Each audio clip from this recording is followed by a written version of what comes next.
So, welcome back sa ating channel mga paps, no? Bali, meron tayong nagawa dito. Bali, ito yung TCL na 40 inches. Pinalitan natin ng buong set ng backlight, no? Bali, yung ginamit natin is factory cut. And 24 pesos po yung 24 na piraso yung backlight niya. At saka yung pinalit natin na factory cut, no? Konting tips lang to kung paano pahabain yung buhay ng backlight ng inyong mga LED or smart TV o kahit anong basta LCD, LED, smart, saka Android TV, no? Bali ito yung na-upload natin doon sa may second channel natin na nagawa natin, pinalitan natin ng buong backlight. Simple tips lang to, no? Pero very effective po siya. So, ganito kasing mga unit pag factory settings, yung backlight niya is naka-full siya to 100. So, tingnan natin yung kanyang settings or menu. Yan, pasukin natin yung kanyang menu. Yan, so makikita natin dito, punta tayo sa may settings niya. Scroll down lang natin, then ayan, punta tayo dito sa may settings. So, eto, yung settings nito is 85 kasi na-adjust na natin yan.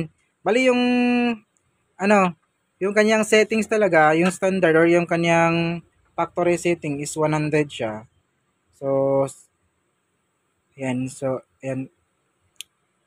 gawin natin 100 yan. Kasi naka 100 din kanina. Ayan. So, 100 yung settings. Ito yung standard at saka factory setup nyo. Setup, no? Ayan. So, gawin natin para haba yung buhay ng inyong backlight doon sa mga hindi pa na-repair or doon sa mga na-repair. Tips to sa mga namamayari ng TV at saka sa mga kapwa natin technician, no? Para haba yung buhay doon sa ipinalit nyo or sa mga hindi pa napalitan na backlight sa mga LED TV, babaan natin yung settings nito. Gagawin natin dyan is, babaan. Kita nyo kanina, yung settings niya is 85. So, pwede natin babaan yan into 85. Yan. Kita ba? Ayan o. So, gawin natin yung 85. Ayan. So, kung 85 siya, medyo hindi na siya masyadong maliwanag. Pero, normal naman, hindi siya parang madilim talaga. So, konti lang yung pinagbago niya. Pero at least, napakalaking diferensya na po yan doon sa lifespan ng ating backlight na ipinalit or doon sa original na backlight. So, ito yung pinakasimple na tips para haba yung buhay ng backlight pero effective po siya, no? So, hindi po lahat ng customer nakakaalam nito pero may mga ilan na kasi meron ng mga kapwa natin tech na nag-advise doon sa mga ganitong unit ng mga LED TV para yung buhay ng backlight niya. So, ito na. So, ito lang yung gusto kong ibahagi, no? So, pwede nyo naman ito tataasan yung kanyang, pwede nyo babaan din yung kanyang brightness kung medyo liwanag pa siya.